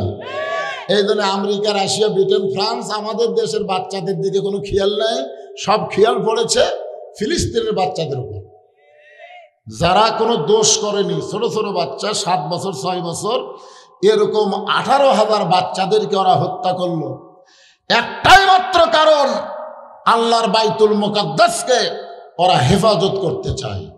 তাহলে মসজিদের জন্য যদি ফিলিস্তিনের মুসলমান জীবন দেয় আর আপনার মসজিদের নামাজ পড়তে ঢোকেন না, মুসলমান দাবি করবেন, আল্লাহ বলে যেই মুসলমান দাবি করে নামাজ পড়ে না, নামাজ না পড়ার কারণে ওর মুসলমানিত্ব ক্যান্সেল হয়ে গেছে। জোরে কোন কথা ঠিক কিনা? আল্লাহ রাসূল বলেছেন, লা সালাতা লা ঈমানা, যার নামাজ নাই তার ঈমানই নাই। জোরে কোন কি নাই? লা সালাতা লা দীনা, যার নামাজ নাই তার কোনো ধর্ম নাই। বাইনাল আবদি ওয়াল কুফরি তরকুস সালাত, বান্দার কাফেরের মধ্যে পৃথক করার জিনিস তার নামই হলো নামাজ। আজকে মনোযোগ দিয়ে কথাগুলো শুনবেন। তাসদিক বিল জানান, কলিজার মধ্যে যখন ইমানের জায়গা হবে, ওই মানুষটার কাছে জীবনের চাইতে ইমানের গুরুত্ব বেশি হবে। আমাদের বাংলাদেশের মুসলমানের কাছে ইমানের চাইতে জীবনের গুরুত্ব বেশি। আমরা অনেক সময় বলি জীবন বাঁচান ফরজ। আপনারা অন্তর থেকে বলেন তো, জীবন বাঁচান ফরজ না ইমান বাঁচান ফরজ? আরে ভাই, এতদিন তো আমার ওয়াজ শুনেছেন, শোনেননি? যে টান টুন দিয়ে ওয়াজ করি, আজকে হয়তো সেটা দিতে পারলাম না, কিন্তু বক্তা তো আমি আছি, অন্য কেউ। এই কথা কন, অন্য কেউ। কিছুদিন আগে এক মাহফিলে আমি যাবই না, ওরা বলতেছে, হুজুর আপনাকে ওয়াজ করা লাগবে না, খালি আপনি আসেন, আপনি খালি আসেন, আমরা যেন বুঝাবার পারি যে আমরা বক্তারে দাওয়াত দিছি, বক্তা আইছে। তা আমি যা টেজে বসে থাকলাম, সবাই বলতেছে এটা তো সেই বদরশিদি। তা আমি কি বদরশি ছাড়া অন্য কেউ? তো তাহলে আপনারা ওঠা বসা করবেন না। একটা অসুস্থ মানুষের সামনে বসে আছেন, আর অসুস্থ অবস্থায় যে কথাগুলো বক্তা বলে, এ কথাগুলো শুধু কথা না, প্রত্যেকটা কথা হলো হেদায়েত। জোরে কান সুবহানাল্লাহ। এই জন্য সবাই মনোযোগ দিয়ে শুনবেন, একটু হাহু করেন, মরা লাগবেই। কিন্তু যতই চেষ্টা করেন, যত বাড়ি বানান, যত বিল্ডিংয়ে বানান, আর যতই প্রসাদ করেন, মরা কিন্তু লাগবেই। জোরে কোন কথা ঠিক কিনা? তো মরাই যদি লাগে, তাহলে সত্যি করে বলেন তো, জীবন বাঁচান ফরজ না ইমান বাঁচান ফরজ? তো ইমান যদি আমরা বাঁচাবার চাই, তাহলে নামাজ বাদ দেয় ইমান বাঁচানোর কোন উপায় আছে? এই জন্য সূরা আসরের 2 নম্বর বিষয় হলো ওয়া আমিলুস সালিহাত, নেক আমল করতে হবে। আমাকে একটা ছেলে বলতে যে হুজুর আমাদের মসজিদকে আমরা মডেল মসজিদ বানাবার চাই। এই গ্রামের যে মসজিদ আছে এই মসজিদকে কি মসজিদ বানাবে? মডেল মসজিদ। বর্তমান প্রধানমন্ত্রী অনেকগুলো মসজিদ বানা দিছে, নাম হলো মডেল মসজিদ। জোরে কোন কি মসজিদ? মানুষ রাস্তা দিয়ে যায় আর তাকায় থাকে, দেখে কি সুন্দর রে। আপনারা বলেন তো মসজিদ কি দেখার জন্যে? আমার এলাকার কিছু ছেলে হাইস মাইক্রো ভাড়া করে 201 গম্বুজ মসজিদ দেখবার গেছে। বাংলাদেশে একটা মসজিদ আছে, সে মসজিদের গম্বুজের সংখ্যা হলো 201টা। এই মসজিদ হলো টাঙ্গাইলের গোপালপুর। ওরা মসজিদ দেখে এসে আমাকে বলতে যে হুজুর সেই রকম একটা মসজিদ হুজুর, আমরা ছাদের উপর যায় গম্বুজ ঘুরে দেখলাম 201টা সেই রকম। তা আমি কইলাম বাজান তোমরা যেরকম ভাবে তারিফ করতেছ গেছলা কখন? তোকে 11টার সময়। তোমরা ওখান থেকে ফিরলা কখন? কয় 3টার সময়। তো 11টার সময় গেছো, 3টার সময় ফিরাইছো, মাঝখানে একটা জোহরের নামাজ গেছে, সে নামাজের খবর কি? হুজুর আমরা তো নামাজ পড়িনি, তবে মসজিদ দেখেছি। আপনার বলেন তো মসজিদ কি দেখার জন্যে? কথা কর, মসজিদ কি দেখার জন্যে? বর্তমান সরকার 564টা মসজিদ বানায় দিছে। এ মসজিদ দেখার জন্যে নয়, মসজিদ দেখার জন্যে। তাহলে সরকারের উচিত হলো শুধু মসজিদ বানালে হবে না, মসজিদের মধ্যে মুসল্লি কেমনে ঢুকবে, কেমনে ঢুকবে এই আইন আল্লাহর কোরআনে আছে না নাই? আল্লাহ কোরআনে বলতেছেন আল্লাযীনা ইম্মাক্কান্নাহুম ফিল আরদ, মুসলমানের মধ্যে কাউকে যখন ক্ষমতার চেয়ার দেওয়া হবে, ক্ষমতার চেয়ার পাওয়ার পরে তার 1 নম্বর কাজ হলো 564টা মসজিদ বানান না। 1 নম্বর কাজ হলো পদ্মা সেতু নির্মাণ করা না। 1 নম্বর কাজ হলো 4 লাইন রাস্তা করা না। 1 নম্বর কাজ মাদক মুক্ত সমাজ করা না। 1 নম্বর কাজ বাল্য বিবাহ বন্ধ করা না। এগুলো সবই কাজ, কিন্তু 1 নম্বর কাজ হচ্ছে আকামুস সালাত, নামাজ কায়েম করা। জোরে কোন কথা ঠিক কিনা? আজকে যদি আপনারা সত্যি করে একটু অন্তর থেকে চিন্তা করে বলেন তো, মসজিদে আজান দেওয়ার পরে মুসলমান দাবি করে মসজিদের মধ্যে ঢোকে না, আজান শোনার পরে মসজিদের মধ্যে ঢুকতেছে না, কিন্তু কয় হে মুসলমান। ওর চাইতে বড় জালিম কেউ দুনিয়াতে আছে? সরকার যদি পুলিশদের বলতো যে আজান দেওয়ার পরে মসজিদে না ঢুকে বাহিরে যারা ঘুরতেছে এদের পাছার কাপড় খুলে 10টা করে বাড়ি লাগাও, যদি বর্তমান প্রধানমন্ত্রী আইন করে, আপনারা বলেন তো ছেলেরা কি আজান শোনার পরে বাইরে থাকবে? কিন্তু বর্তমান সরকার পুলিশ দিয়া বেনামাজি জালেমদেরকে কিছুই বলতেছে না, বরং আমাদের মতন আলেমদেরকে ধরার চেষ্টা করতেছে। জোরে কোন কথা ঠিক কিনা? আপনারা বলেন তো আলেমরা কি জালেম? কিন্তু তাদের কেন ধরতেছে? আজকে সরকারের উচিত হলো বাংলাদেশে মুসলমান দেশ, এই দেশে শুধু মসজিদ বানানো হবে না, মসজিদ ভরানোর ব্যবস্থা করা লাগবে। আর আমাদের সোনার যুবকগুলো যদি মসজিদে 5 ওয়াক্ত নামাজ পড়ে, ওদের হাতে যতই 4G 5G মোবাইল থাক আমাদের কোনো টেনশন নেই। কারণ ওরা যখন অশ্লীল ভিডিও দেখতে যাবে তখন ওদের নামাজ, ওদের ইমান বলবে কেউ না দেখলেও আল্লাহ দেখতেছে রে। জোরে কোন কথা ঠিক কিনা? মোবাইল দিয়ে ভালো যেগুলো জিনিস সেগুলো ওরা দেখবে, শুনবে, খারাপের দিক দিয়ে ওরা যাবে না। আমাদের সোনার ছেলেদেরকে ভালো করতে গেলে 1 নম্বর আমল হচ্ছে নামাজ। জোরে কোন ঠিক? এক নামাজই পারে সমস্ত খারাপি থেকে আমাদের হেফাজত করতে। অনেকেই বলে রমজান মাস, অনেকেই আমাদের বাংলাদেশে মুসলমান যারা, এদের মধ্যে দেখবেন রমজান মাস আসলে ওরা বিরক্ত হয়। আবার কতগুলো হোটেলের দরজাত কালো পর্দা দেওয়া ভিতরে কাম সারে। অথচ আমাদের নবী রমজান মাস না, রজবের চাঁদ উঠলেই সবসময় একটা দোয়া পড়তেন, আল্লাহুম্মা বারিক লানা রজবা শাবান ও বাল্লিগনা রমাদান। জাল্লা রজব শাবানের বরকত দিও, রমজান পর্যন্ত হায়াত বাড়ায়া দাও। তা আমরা কিন্তু রমজানের একেবারে দ্বার প্রান্তে। জোরে কোন ঠিক কিনা? আল্লাহ পাক আমাদের সকলকেই পবিত্র রমজান মাসের রহমত, মাগফিরাত, নাজাত অর্জন করার তৌফিক দান করুক। সকলে বলে আমিন। আমরা আল্লাহর প্রশংসা এই কারণেই করব যে আল্লাহ আমাদেরকে জন্মসূত্রে মুসলমানের ঘরে মুসলমান হিসাবে কবুল করেছেন। খুশি না বেজার? আমার এলাকার কিছু গ্রাম্য পুলিশ, যে হিন্দুদের সবচাইতে বড় পূজা হয়, এই পূজার নাম কি? দুর্গা পূজা। তো গ্রাম্য পুলিশেরা ওটা পাহারা দিল। যখন পূজা শেষ হয়ে গেল, তো একদিন চা খাওয়ার সময় পুলিশগুলোর সঙ্গে আমার দেখা, গ্রাম্য পুলিশ। তা আমি বললাম যে বাবা, তোমাদের তো খুব ব্যস্ততা। কয় না হুজুর, আর ব্যস্ততা নাই, এতদিন খুবই ব্যস্ত ছিলাম পূজা মণ্ডপ পাহারা দেওয়ার জন্য। আমি বললাম এটা আবার পাহারা দেওয়া লাগবে কেন? বলে হুজুর, আপনাদের মতন টুপিওয়ালারা যদি ভাঙে, এই জন্যে পাহারা। তা আমি কইলাম কি দেখলা, টুপিওয়ালা ধার ধর দেখেছে? কয় না, যায়নি। তো পাহারা দেওয়ার সময় তোমরা কি দেখলে? তো একজন চৌকিদার আমাকে বলতেছে, হুজুর বলা যায় না, তারপরে বলতেছি। আমরা রাত্রেবেলা সবাই ঘুমিয়ে যাই। ওই হিন্দু ধর্মের নিয়ম হলো ওই প্রতিমার সামনে তারা খাবার দেয়। ধরে কোন কি দেয়? এর নাম হলো ভোগ দেওয়া, ভোগ। ওই যেগুলো ভোগ দেয় তার মধ্যে একটা খাবার খুবই সুস্বাদু, সেটা হলো ঘি দিয়া নারকেল বড়ি। কি দিয়া? ঘি দিয়া নারকেল বড়ি, নাড়ু নাড়ু। তো আমরা ঘুম পাড়ি, আবার চেতন থাকি, পাহারা দেই। একজন গ্রাম্য পুলিশ বলল, গভীর রাত্রে ঘুম থেকে চেতন পায়ে দেখি ওরা যে ভোগ দিয়ে গেছে, একটা কুত্তা এসে সমানে খাচ্ছে।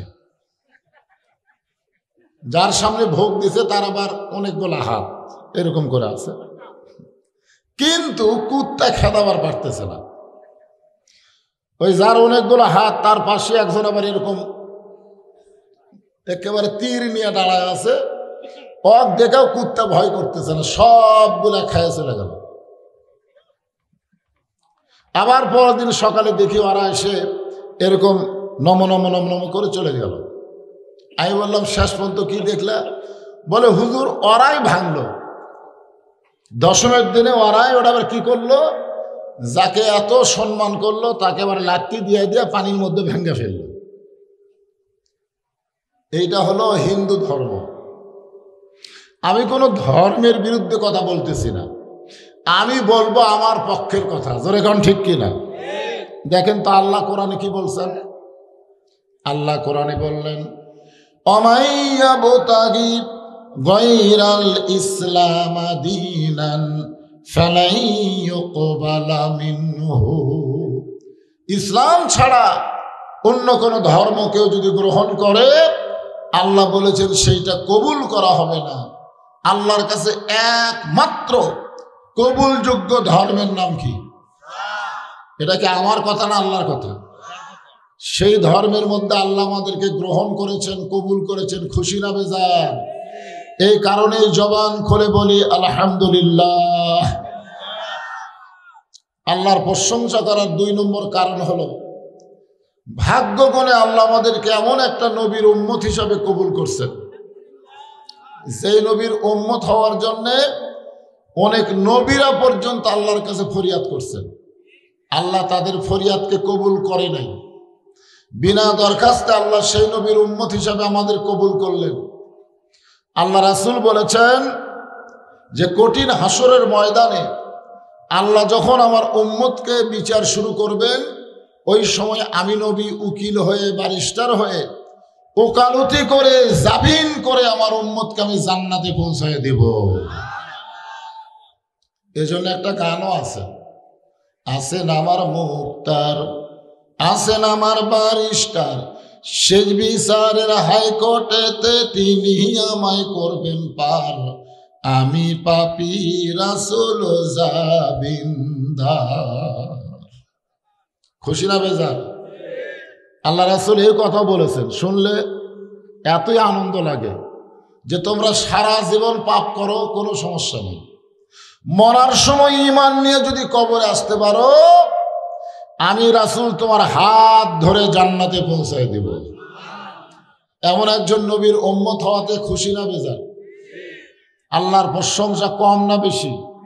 তাহলে জবান খুলে আরেকবার বলি আলহামদুলিল্লাহ। এখন যে কোরআন থেকে আপনাদের সামনে আলোচনা হবে, আপনারা বলেন এই কোরআনে কোনো সন্দেহ আছে? সবাই বলা লাগবে। যদি কেউ না না বলে মুখ বন্ধ করে থাকেন, তা আপনার কান্দের ফেরেশতারা কি লিখবে? কোন কান্দের ফেরেশতা তো লেখার জন্যই না, কিসের জন্য? তো কোরআনে কোনো সন্দেহ, কোরআনে কোনো ধোঁকা, কোরআনে কোনো গোজামিল? আমি সেই কোরআন থেকে ছোট্ট একটা সূরা আপনাদের সামনে তেলাওয়াত করেছি, এবং সামনে রমজান মাস, পবিত্র রোজার উপরেও আমি কিছু কথা বলবো ইনশাআল্লাহ। পর্দার অন্তরালে আমার মা বোনেরা যারা বসে আছেন, আপনারা একটু মনোযোগ দিয়ে শুনবেন। এখানে আল্লাহ তাআলা সময়ের কসম করলেন। আসর মানে সময়। আসর মানে কি? সময়। বর্তমান বাংলাদেশে যে সময় চলতেছে, এই সময়টা খুব ভালো। ছোট্ট একটা বাচ্চা নিয়ে আসছে, হুজুর খালি কান্দে, একটু ঝাড় ফুঁক দেন। হুজুর দোয়া দরুদ পড়ে ফুঁ দিয়েছে, কান্না বেড়ে গেছে। কয় হুজুর ঝাড় ফুঁক দেওয়া হবে না, পানি পড়া দেন। হুজুর আয়াতুল কুরসি সূরা ফাতিহা পড়ে পানি পড়া দিছে, বাচ্চারে খাওয়ানোর পরে আরো কান্না বাড়ছে। বাচ্চার মা বিরক্ত হয়ে বলতেছে, বর্তমান সময়ে দোয়া দরুদের আর কোনো তাসির নাই। এক আধ মাস পরে জিজ্ঞাসা করা হলো, মা তোমার সন্তানের খবর কি? বলে আর কান্দে না। বলে কান্না বন্ধ হলো কেমনে? বলে মোবাইল চালু করে দিলি আর কান্দে না। যে সময় বাচ্চাদের কান্না থামে মোবাইল চালু করে দিলে, যে সময়ে বাচ্চারা মোবাইল চালু না করলে ভাত খায় না, আপনারা বলেন এই সময় কি খুব ভালো? যে সময় আমাদের যুবকগুলোর হাতে একটা করে মোবাইল, প্রত্যেকটা যুবকের হাতে একটা করে মোবাইল আছে না নাই? যুবকেরা যদি ইচ্ছা করে, সবাই যখন ঘুমায় যাবে দরজা জানলা বন্ধ করে ওই মোবাইলের মাধ্যমে অশ্লীল ভিডিও কিন্তু দেখা যায়, যায় কি যায় না? আমাদের যুবকেরা যদি দেখে, করার কিছুই নাই। কিন্তু আমাদের যুবকের হাতে যতই মোবাইল থাক, তারা অশ্লীল ভিডিও দেখবে না। একটা আমল যদি তারা করে, সে আমলটা কি? আল্লাহ কোরআনে বললেন, ইন্নাস সালাতা তানহা আনিল ফাহশাই ওয়াল মুনকার। একমাত্র নামাজই পারে মানুষকে যাবতীয় অশ্লীলতা এবং খারাপি থেকে বাঁচায় দিতে। আমাদের যুবকদের হাতে মোবাইল থাক, কোনো সমস্যা নাই, কিন্তু ওরা যদি 5 ওয়াক্ত নামাজ পড়ে, তখন ওদের ঈমান বলবে কেউ না দেখলেও কে দেখতেছে। আর যতদিন নামাজ না ধরবে ততদিন বলবে দরজা জানলা বন্ধ আছে, কেউ দেখতেছে না। ভাইজান, আল্লাহ তাআলা সময়ের কসম করে বললেন, ইন্নাল ইনসানা লাফি খুসর। ইন্না মানে নিশ্চয়, ইনসান মানে মানুষ। জোরে কান, ইনসান মানে। আমার সামনে যারা বসে আছেন আপনারা কি মানুষ? পুরুষ মানুষ। জোরে কান, আমার সামনে যারা বসে আছেন আপনারা কি মানুষ? আর পর্দার অন্তরালে যারা বসে আছে তারা কি মানুষ? হ্যাঁ, মহিলা। তাহলে আমরা ছোটবেলায় বলতাম মানুষ মানে 2 দল, একটা হলো পুরুষ আর একটা হলো নারী। কিন্তু মাঝে মাঝে আমি ওই যে বাস স্ট্যান্ড, ওখানে চা খাওয়ার জন্য, নাস্তা করার জন্য রাত 1টা-2টার সময় যখন গাড়ি থামায়, তখন দেখি পুরুষও না নারীও না, মাঝখানে আর এক দল মানুষ আছে। আপনাকে এলাকাত মনে হয় নাই? রাত 1টা-2টার সময় ওই বাস স্ট্যান্ডের ওখানে হোটেলের সামনে যাবেন, ওদেরকে দেখা পাওয়া যায়। তো এখন আপনাদের কাছে আমার প্রশ্ন হলো, এখানে আল্লাহ যে মানুষ সব, এখানে আমরা 3টা মানুষ পেলাম। একটা হলো পুরুষ মানুষ, একটা হলো মেয়ে মানুষ, আর একটা হলো হিজড়া মানুষ। এখন আপনাদের কাছে আমার প্রশ্ন হলো, আপনাদের এলাকায় পুরুষ মানুষ মারা গেলে আপনারা কয় কাপড় দেন? কথা কয় না। মেয়ে মানুষ মারা গেলে কয় কাপড় দেন? হিজড়া মারা গেলে কয়টা দেন? ও জানি না, মানে তার মানে আপনাকে এলাকায় এখন পর্যন্ত কোনো হিজড়া মরেনি, মরেনি, ওরকে মরণ নাই। আমার এলাকায় এখন পর্যন্ত কোনো হিজড়া মরেছে এ খবর আমি পাইনি।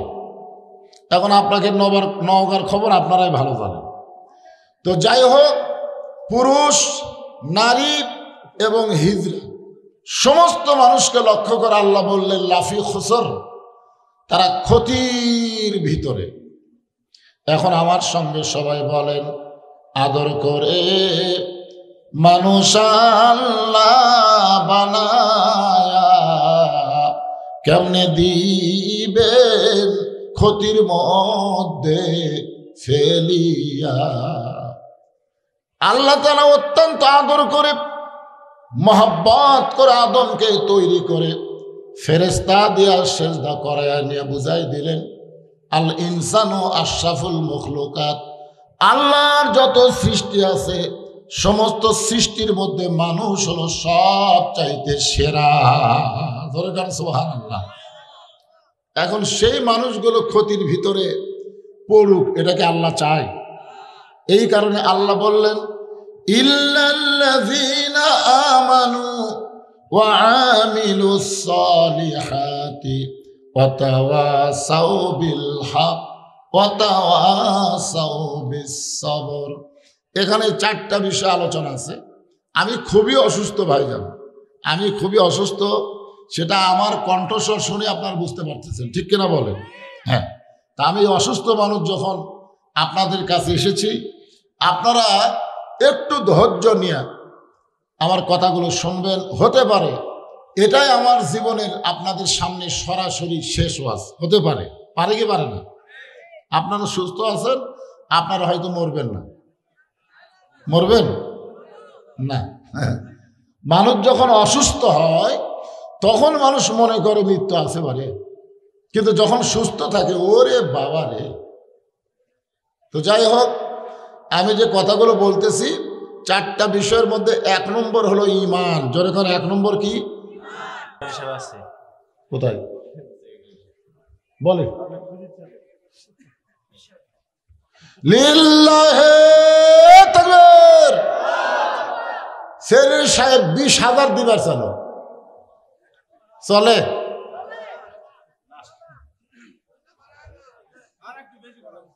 না? না না, এই কিভাবে চলে?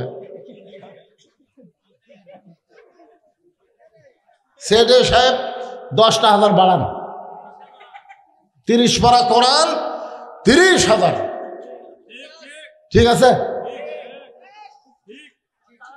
মাশাআল্লাহ। সেরের সাহেব 30,000 টাকা ধরে বলেন মারহাবা। আল্লাহ সেটার 30,000 টাকা দানকে কবুল করেন। বাপ মা দাদি যদি কবরে যায়, এই দানে ওসিলায় বাপ মা দাদির কবরকে জান্নাতের টুকরা বানায় দেন। সকলে বলে আমিন। এখন কেশিয়ার সাহেবের নাম কি? কেশিয়ার সাহেব মতিউর রহমান সাহেব আছেন? আছে তো কোথায়? এই মতিউর রহমান ভাই, আসেন আসেন আসেন আসেন ভাইজান।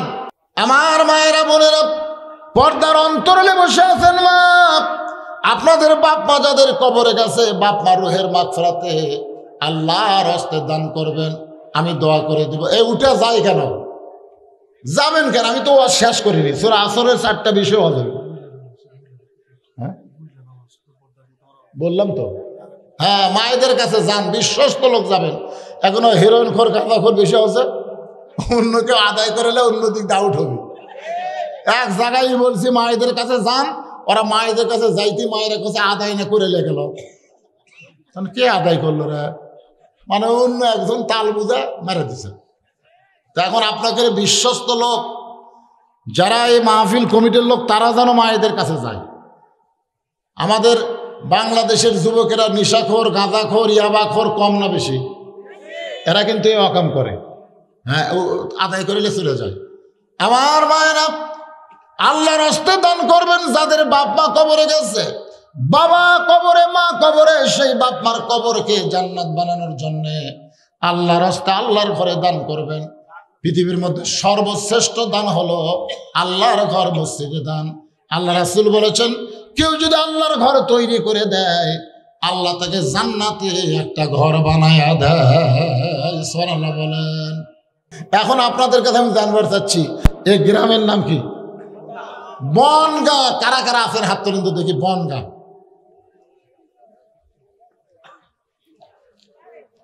ওই যে ওটি একজন দুই হাত তুলছে, দেখলেন? বুঝাচ্ছে যে একলাই দুইজন। আচ্ছা, বনগাঁ ছাড়া কারা কারা আছেন তারা হাত তোলেন তো। কি মনে হচ্ছে 15 আনাই তো বাইরে, হাত নামান। কে ভাই, এখন মসজিদ উন্নয়নের জন্য যদি আমি বলি মসজিদে কি লাগতেছে, মুসল্লি হয়ে গেছে, এখন কি লাগতেছে? এখন সে কি কাজ? ছাদের কাজে দিবি, প্রধান অতিথি দিবি, কি দিবি? আচ্ছা, এই হাহাকার হাসতেছেন কেন? আপনারা যাবেন। আমার প্রথম জায়গা ছিল 6 শতক। কয় শতক? সেই জায়গা এখন এইবার আবার কিনলাম 35 শতক, কিনা হচ্ছে 235 শতক। 235 শতক জায়গার উপরে মসজিদ, মাদ্রাসা, ইতিমখানা নির্মাণ হয়েছে। একটা টাকাও পৃথিবীর কারো কাছ থেকে দান সদকা দেওয়া হয়নি।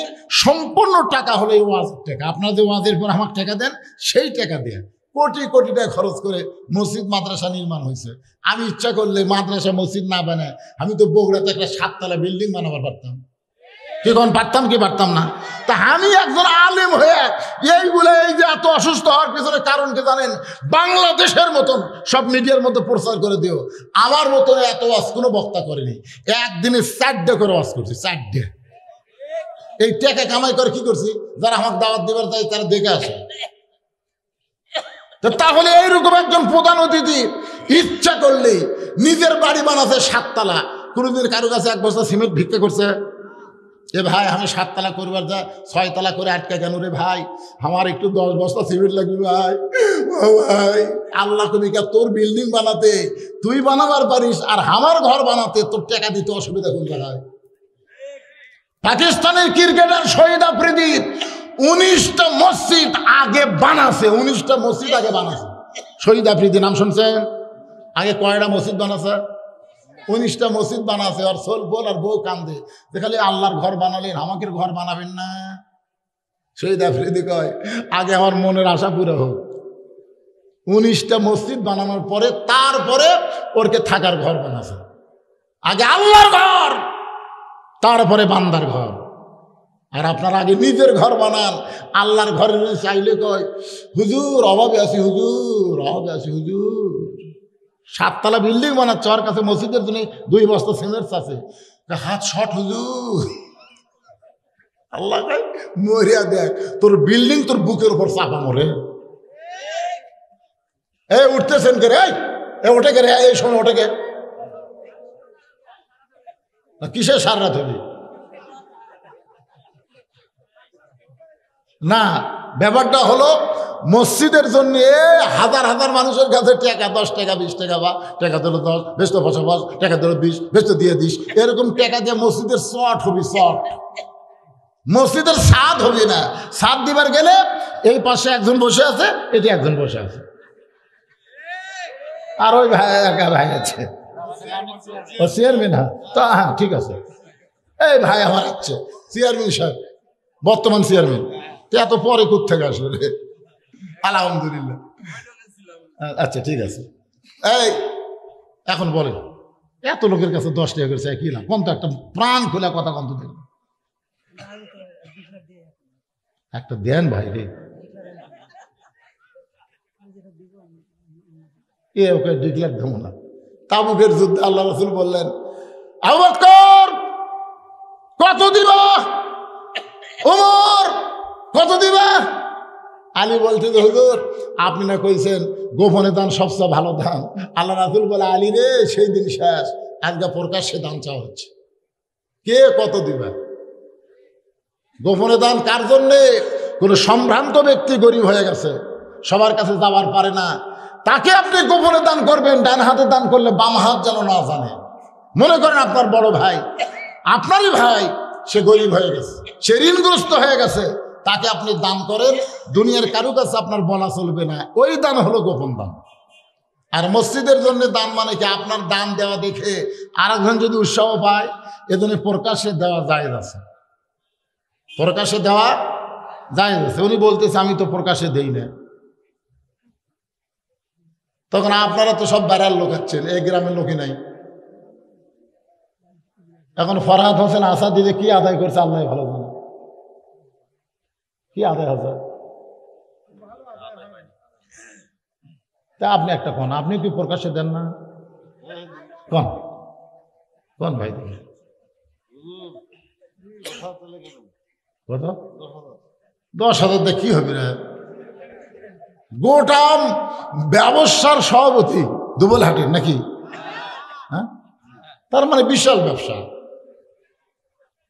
বিশাল ব্যবসা, সেটি 10,000-এ খাওয়া আসা। আমার প্রতি মাসে আমার মাদ্রাসার খরচ দেওয়া লাগে 1.5 লাখ টাকা, আল্লাহ দেয়। আমি দোয়া করে দেব ব্যবসার মধ্যে আল্লাহ যেন রহমত বরকতে ভরপুর করে দেয়। জোরে কান আমিন, জোরে বল আল্লাহ আমিন। একটু বাড়ান দেন কোন,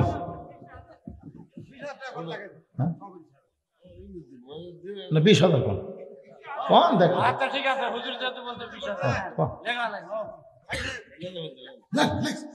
লিল্লাহে তাকবীর। সভাপতি সাহেব 20,000 টাকা ধরে বলেন মারহাবা। আপনিও কম, ওটাই দিই 20,000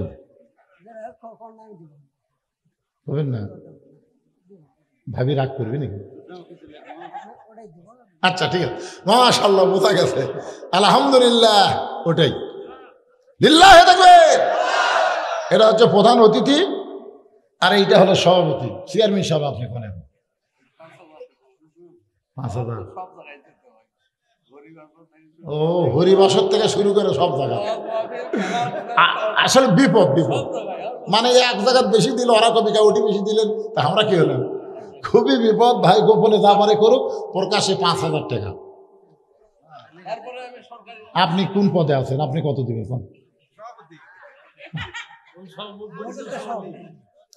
এ ভাই 5টা মিনিট মসজিদের জন্য মুসল্লি হয়ে গেছে, তখন মুসল্লি যে হাঁটু যদি ক্ষয় হয় তাহলে হবে। আপনারা যে শরীর নামাজ পড়ছেন, এখন যাই দেখতেছেন হাঁটুর তলে খড়খড়া, এ তেল তেলা করা লাগবে। এই জন্যে জোরে একটা তকবির দেওয়া লাগে। ভাই রে, চশমা ছাড়া তো দেখতে পাচ্ছি না। মোহাম্মদ অলিউল হক অত্র মসজিদের সভাপতি সাহেব 50,000 টাকা ধরে বলেন মারহাবা, লিল্লাহে তাকবীর। মসজিদ হবি না, সুবহানাল্লাহ। এই সেক্রেটারি সাহেব কুটি গেল? কোনটা সেক্রেটারি? হ্যাঁ না, সেক্রেটারি সাহেব নাই, লাইন মতো ধরা লাগবে ভাই। হ্যাঁ সেক্রেটারি সাহেব আসেন। মসজিদের সহসভাপতির নাম কম, সহসভাপতি কে? মোহাম্মদ এরশাদ আলী ভাই কোথায়? এই এরশাদ ভাই নাই, এরশাদ ভাই নাই। মাশাআল্লাহ, কয় হাজার ভাই? এরশাদ ভাই কম কত? এই কত? এই 5,000। মাশাআল্লাহ 5,000। সহসভাপতি এরশাদ ভাই 5,000 ধরে বলেন মারহাবা। এই সেক্রেটারি নিয়ে আসেন ভাই। ক্যাশিয়ার সাহেব আসলো না কেন? ক্যাশিয়ার সাহেব ফোনও ধরে না, আসেও না। আমি তো আর ক্যাশিয়ারের খবর জানি না, আপনারাই ভালো জানেন। দিবে না?